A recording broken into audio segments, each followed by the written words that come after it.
Hey there guys, in this quick video I'm going to compare the Sony HTA7000 with the Sonos Arc. Like, what are the main differences between these two that you need to know?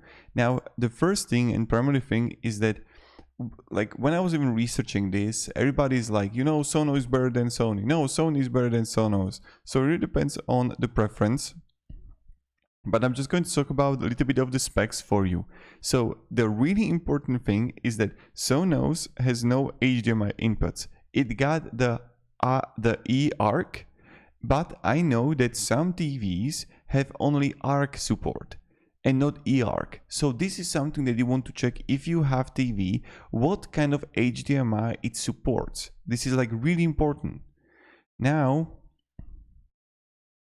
this is the first thing. The second thing, when we are going to look here on some information here, so the Sonos Arc got less weight.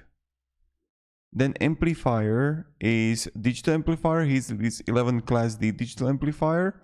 Then the input output, you have HDMI here. Here you're gonna have like USB type of optical audio input. Then the audio formats, the HDMI input, you have like Dolby Digital, Dolby Digital Plus, Dolby True HD for the Sony. Here you have stereo PCM, Dolby Digital Plus, Dolby Atmos. But here you're gonna have like more of that for the Sony.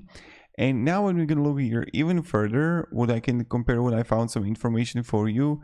Both got speaker structure. You're gonna have for Sony network function. I couldn't find it for Sonos.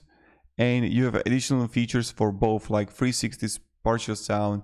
For a Sonos, you have voice-enabled Wi-Fi True Play. So they're both good. I mean, you can't really go wrong with either one. Just be aware of the HDMI here, okay? So this is the one thing that I just want to share with you. So thank you very much for watching and have a great day and goodbye.